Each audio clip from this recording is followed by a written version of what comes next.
حضرت حمزہ رضی اللہ تعالیٰ عنہ کے ایمان لانے پر حضرت محمد صلی اللہ علیہ وسلم کو بہت زیادہ خوشی ہوئی۔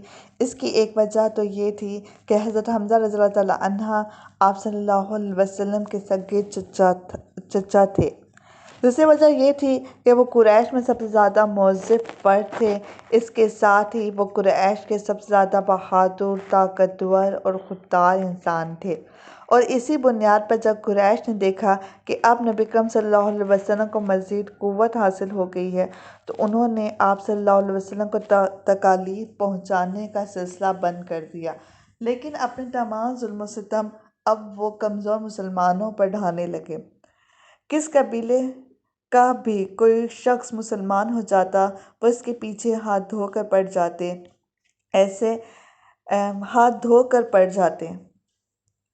اب حضرت اکرم صلی اللہ علیہ وسلم کو مزید قوت حاصل ہوگی تو انہوں نے آپ صلی اللہ علیہ وسلم کو تکالیف پہنچانے کا سلسلہ بند کر دیا، لیکن اپنے تمام ظلم و ستم اب وہ کمزور مسلمانوں پر ڈھانے لگے۔ کس قبیلے کا بھی کوئی شخص مسلمان ہو جاتا وہ اس کے پیچھے ہاتھ دھو کر پڑ جاتے، اسے لوگوں کو قید کر دیتے، بھوکا پیاسا رکھتے، تپتی ریت پہ لٹاتے، یہاں تک کہ اس کا یہ حال ہو جاتا کہ سیدھے بیٹھنے کے قابل بھی نہ رہتا۔ اس ظلم و زیادتی پر سب سے زیادہ ابو جہل لوگوں کو اکساتا تھا۔ ایسے ہی لوگوں میں سے ایک حضرت بلال حبشی رضی اللہ تعالیٰ عنہ بھی تھے۔ آپ کا پورا نام بلال بن رباح تھا۔ یہ امیہ بن خلف کا غلام تھے۔ حضرت بلال رضی اللہ تعالیٰ عنہ مکہ میں پیدا ہوئے تھے۔ پہلے عبداللہ بن جدعان تمیمی کے غلام تھے۔ عبداللہ بن جدعان کے 100 غلام تھے، ان میں سے ایک تھے۔ جب اسلام کا آغاز ہوا اور اس کا نور پھیلا تو عبداللہ بن جدعان نے اپنے 99 غلاموں کو اس خوف سے مکہ سے باہر بھجوا دیا کہ کہیں وہ مسلمان نہ ہو جائیں۔ بس اس نے حضرت بلال بن رباح رضی اللہ تعالیٰ عنہ کو اپنے پاس رکھ لیا۔ یہ اس کی بکریاں چرایا کرتے تھے۔ اسلام کی روشنی حضرت بلال رضی اللہ تعالیٰ عنہ تک بھی پہنچی، یہ ایمان لے آئے، مگر انہوں نے اپنے اسلام کو چھپائے رکھا۔ ایک روز انہوں نے کعبہ کے چاروں طرف رکھے بتوں پر گندگی ڈال دی، ساتھ ہی وہ ان پر تھوکتے جاتے تھے اور کہتے جاتے تھے، جس نے تمہاری عبادت کی وہ تباہ ہو گیا۔ یہ بات قریش کو معلوم ہوگی، وہ فوراً عبداللہ بن جدعان کے پاس آئے اور اس سے بولے، تم بے دین ہو گئے ہو؟ اس نے حیران ہو کر کہا، کیا میرے بارے میں بھی یہ بات کہی جا سکتی ہے؟ اس پر وہ بولے، تمہارے غلام بلال نے آج ایسے ایسے کیا ہے۔ کیا؟ وہ حیرت زدہ رہ گیا۔ آزمائشوں پر آزمائشیں۔ عبداللہ بن جدعان نے فوراً قریش کو 100 درہم دیے تاکہ بتوں کی جو توہین ہوئی ہے اس کے بدلے ان کے نام پر کچھ جانور ذبح کر دیے جائیں۔ پھر وہ حضرت بلال رضی اللہ تعالیٰ عنہ کی طرف بڑھا، اس نے انہیں رسی سے باندھ دیا، تمام دن بھوکا اور پیاسا رکھا، پھر تو یہ اس کا روز کا معمول بن گیا۔ جب دوپہر کا وقت سورج آگ برسانے لگتا تو انہیں گھر سے نکال کر تپتی ہوئی ریت پر چت لٹا دیتا۔ اس وقت ریت اس قدر گرم ہوتی تھی کہ اگر اس پر گوشت کا ٹکڑا رکھ دیا جاتا تو وہ بھی بھن جاتا تھا۔ وہ اسی پر بس نہیں کرتا تھا، ایک وزنی پتھر منگاتا اور ان کے سینے پر رکھ دیتا تاکہ وہ اپنی جگہ سے ہل بھی نہ سکیں۔ پھر وہ بدبخت اس سے کہتا، اب یا تو محمد کی رسالت و پیغمبری سے انکار کر اور لات و عزیٰ کی عبادت کر، ورنہ میں تجھے یہاں اسی طرح لٹائے رکھوں گا یہاں تک کہ تیرا دم نکل جائے گا۔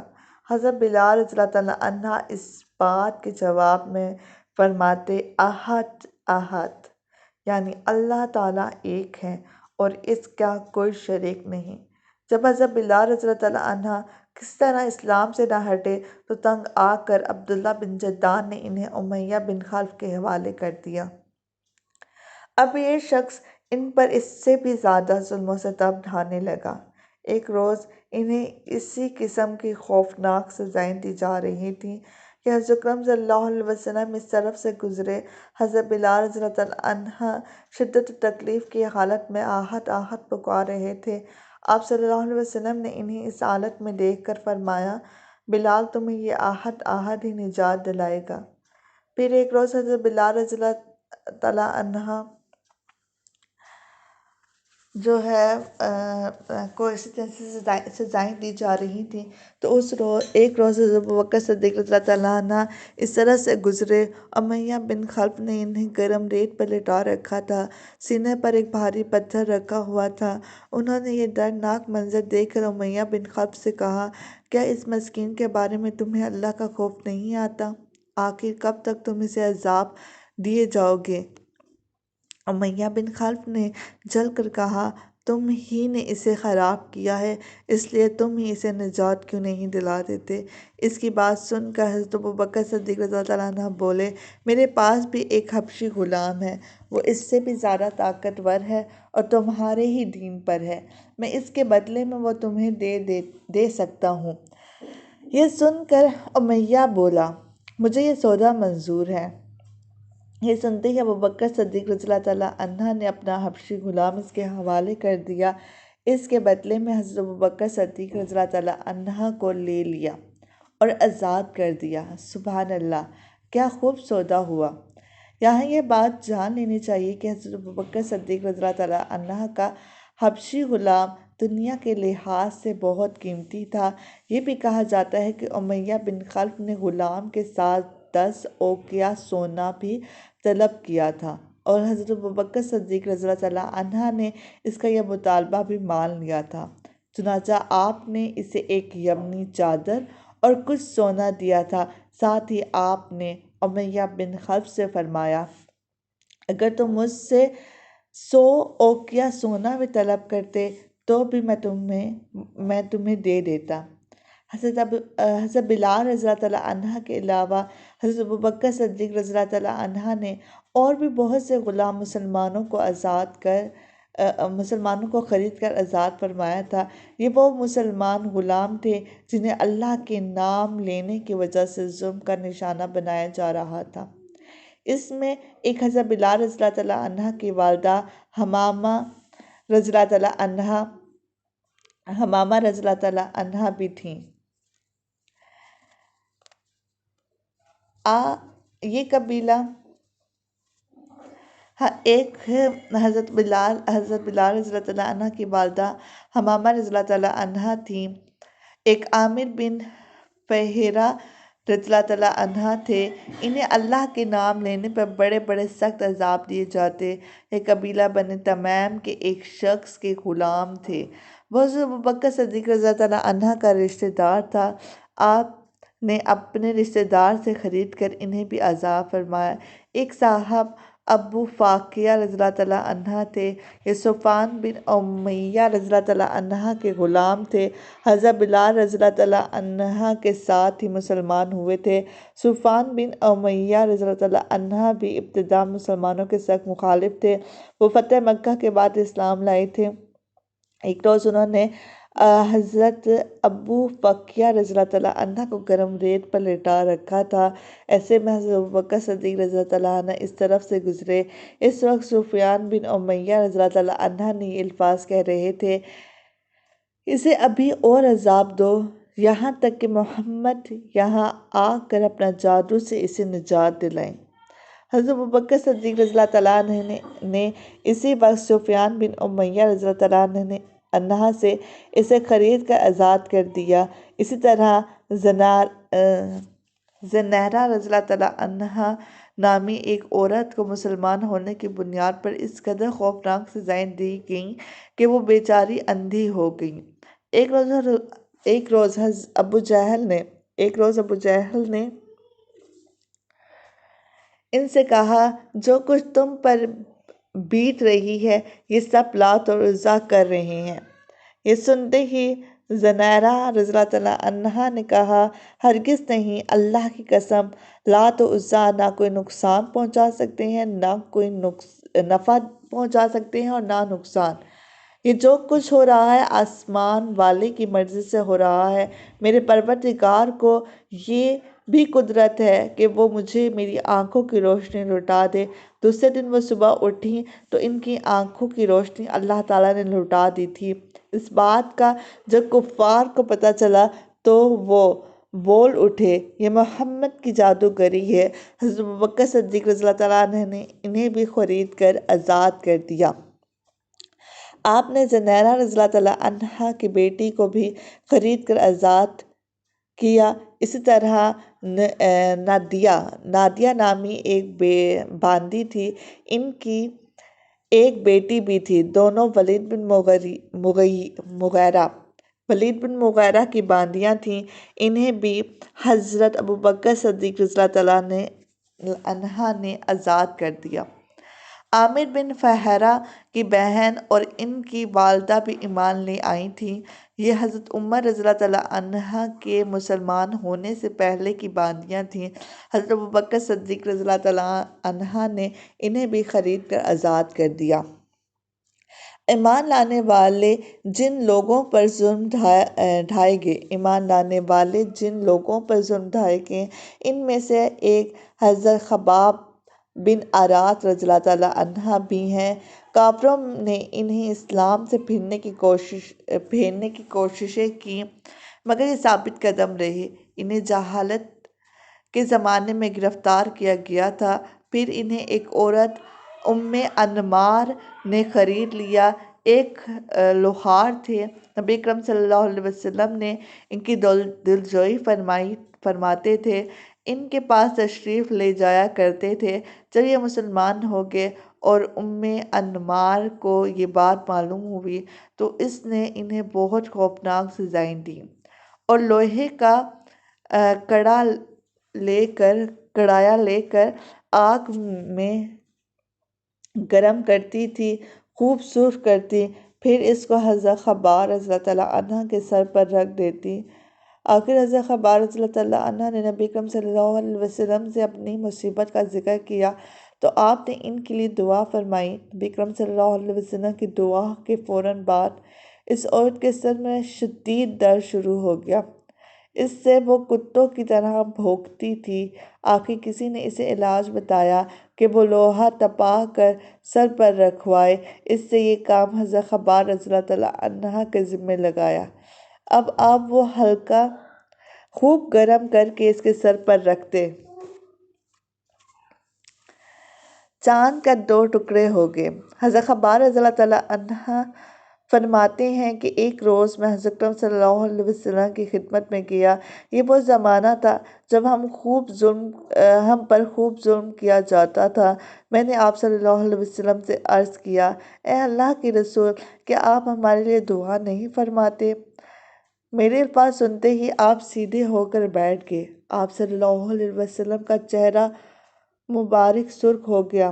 پھر آپ صلی اللہ علیہ وسلم نے فرمایا، تم سے پہلی امت کے لوگوں کو اپنے دین کے لیے کہیں زیادہ عذاب برداشت کرنے پڑے۔ ان کے جسموں پر لوہے کی کنگھیاں کی جاتی تھیں جس سے ان کی کھال اور ہڈیاں الگ ہو جاتی تھیں، مگر یہ تکلیف بھی انہیں ان کے دین سے نہ ہٹا سکی۔ ان کے سروں پر آلے چلا چلا کر ان کے جسم 2 کر دیے گئے، مگر وہ اپنے دین چھوڑنے پر تیار پھر بھی نہ ہوئے۔ اس دین اسلام کو اللہ تعالیٰ نے اس طرح پھیلا دے گا کہ ثنا کے مقام سے حضر موت تک جانے والے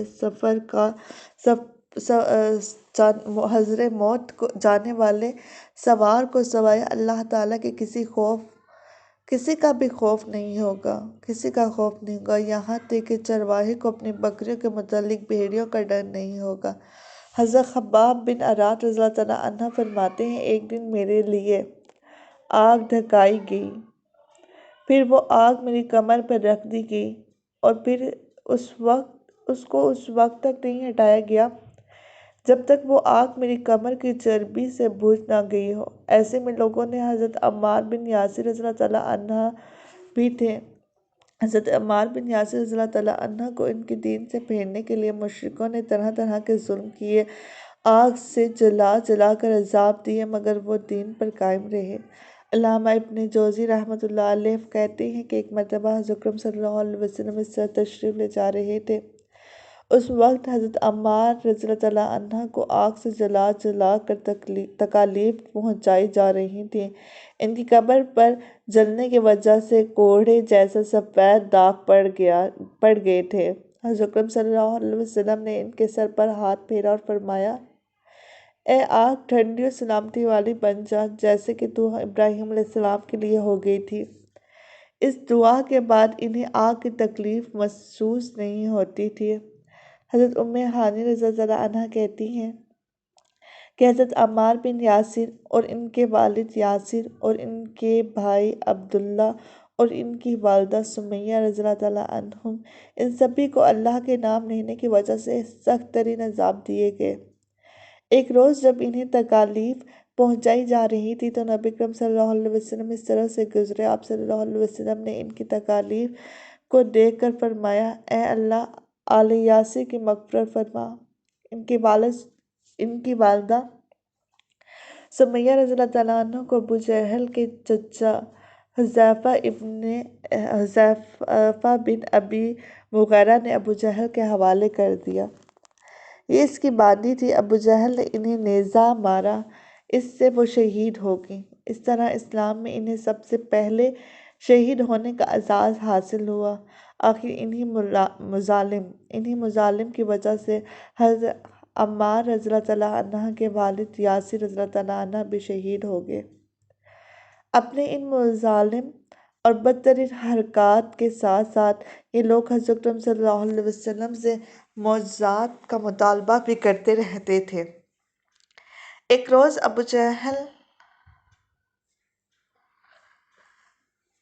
ابو جہل دوسرے سرداروں کے ساتھ حضرت اکرم صلی اللہ علیہ وسلم کے پاس آیا اور بولا، اے محمد، اگر تم سچے ہو تو ہمیں چاند کے 2 ٹکڑے کر کے دکھاؤ، وہ بھی اس طرح کہ ایک ٹکڑا ابو قباس پہاڑ پر نظر آئے اور دوسرا کینکیان پہاڑ پر نظر آئے۔ مطلب یہ تھا کہ دونوں ٹکڑے کافی فاصلے پر ہوں تاکہ اس کے 2 ٹکڑے ہونے میں کوئی شک نہ رہ جائے۔ اس روز مہینے کا 14ویں تاریخ تھی، چاند پورا تھا۔ آپ صلی اللہ علیہ وسلم نے ان کی یہ عجیب فرمائش سن کر فرمایا، اگر میں ایسے کر دکھاؤں تو کیا تم ایمان لے آؤ گے؟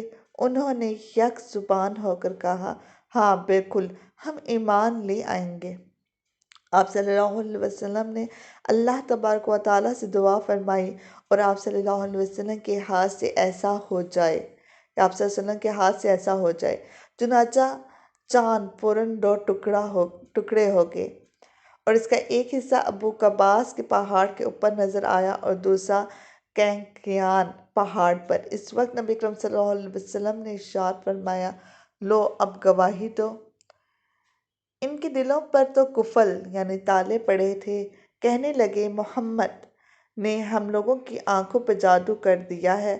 کچھ نے کہا، محمد نے چاند پر جادو کر دیا ہے، مگر ان کے جادو کا اثر ساری دنیا کے لوگوں پر نہیں ہو سکتا۔ مطلب یہ تھا کہ ہر جگہ کے لوگ چاند کو 2 ٹکڑے نہیں دیکھ رہے ہوں گے۔ اب انہوں نے کہا، ہم دوسرے شہروں سے آنے والوں سے یہ بات پوچھیں گے۔ چنانچہ جب مکہ میں دوسرے شہروں کے لوگ داخل ہوئے تو انہوں نے چاند کے بارے میں ان سے پوچھا۔ آنے والے سب لوگوں نے یہی کہا، ہاں ہاں، ہم نے بھی چاند کے 2 ٹکڑے ہوتے دیکھے ہیں۔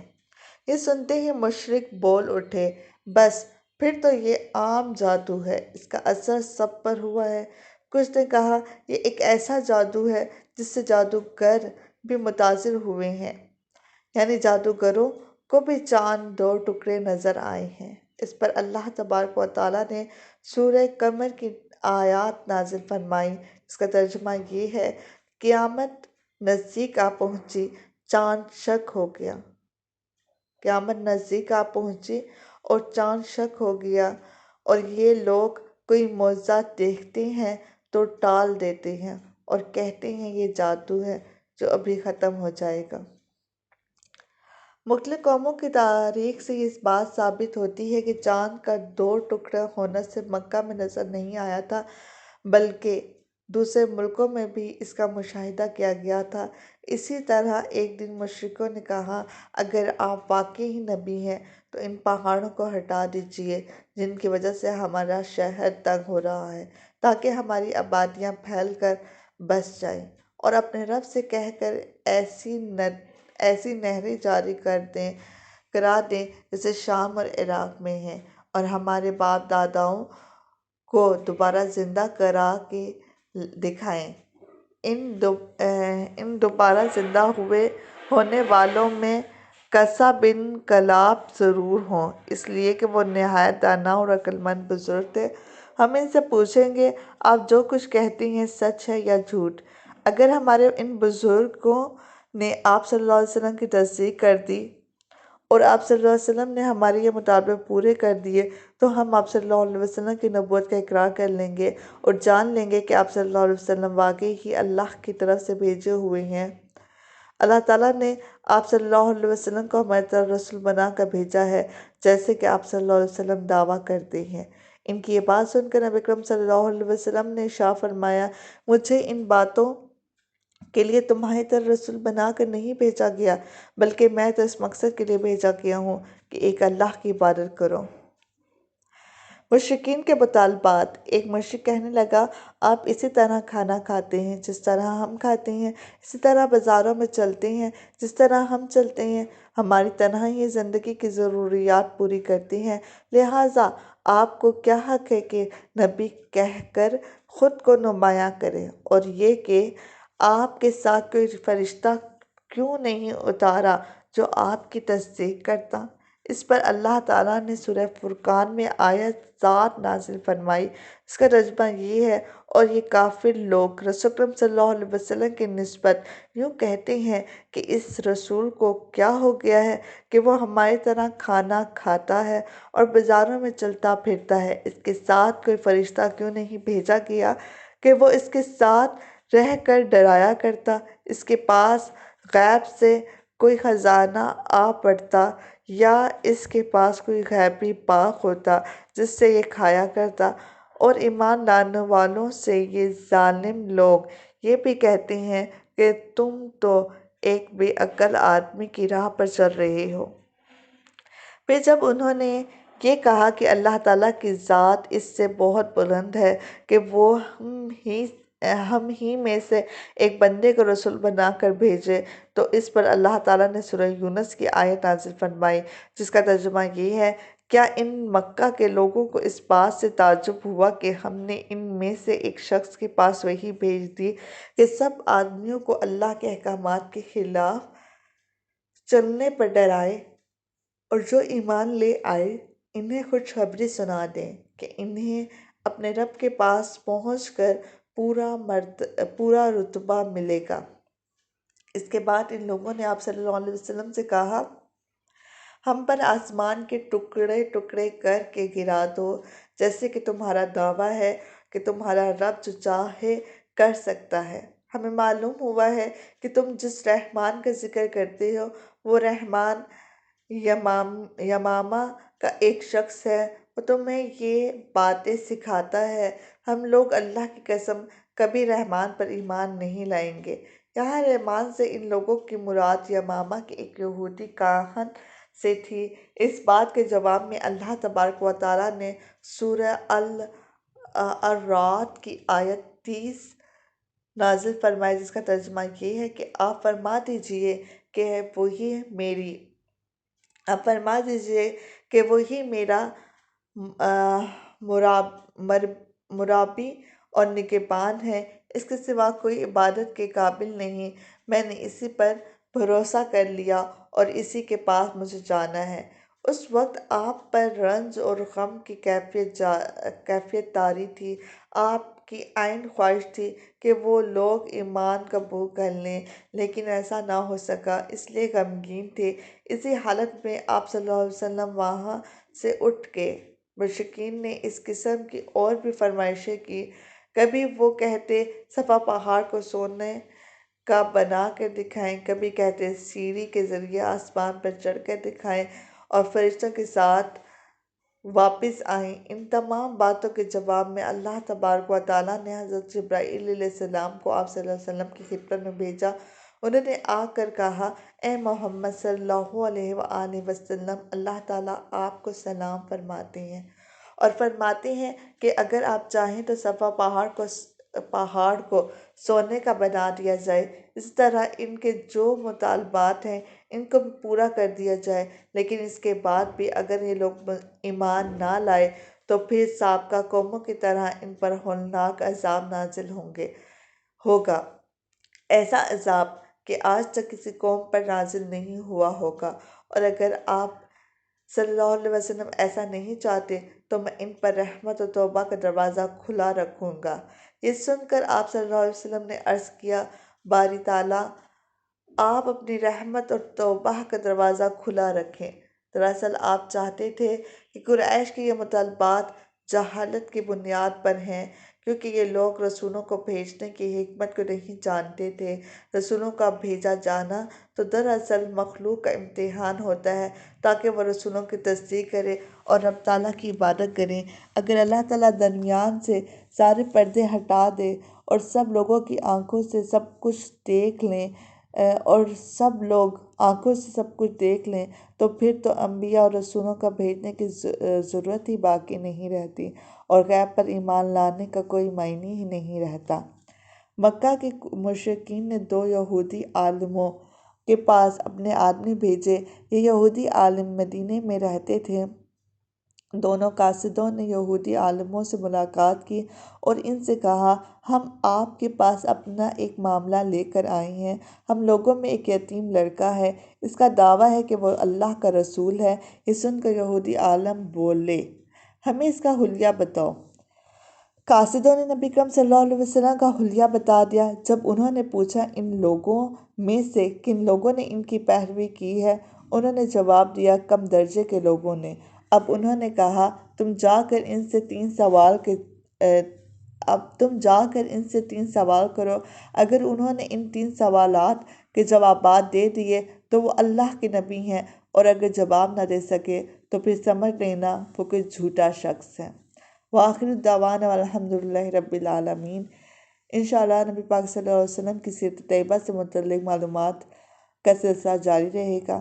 اگلی نشست میں آپ اس طریقے سے سنتے رہیں اور اس کو جتنا شیئر کر سکتے ہیں شیئر کریں، اور اس معلومات کو جتنا آگے بڑھا سکتے ہیں اچھی بات ہے۔ نبی پاک صلی اللہ علیہ وسلم کی ہم نہ صرف سیرت کو جانیں بلکہ آپ صلی اللہ علیہ وسلم کی سیرت طیبہ کو پڑھ کر اس پر عمل کرنے کی کوشش کریں کہ اتنی مشکلات میں کفار مکہ نے جو آپ صلی اللہ علیہ وسلم پر ظلم و ستم ڈھائے، اس کے باوجود بھی آپ صلی اللہ علیہ وسلم نے دین اسلام کو ترک نہ کیا، اور بلکہ آپ صلی اللہ علیہ وسلم نے صحابہ کرام کو بھی جو ہے وہ نصیحت کی کہ وہ صبر کریں اور صبر کا حکم دیا، اور اس کا پھل بھی انشاءاللہ آگے انہیں مدینے میں صحابہ کرام کو ملا۔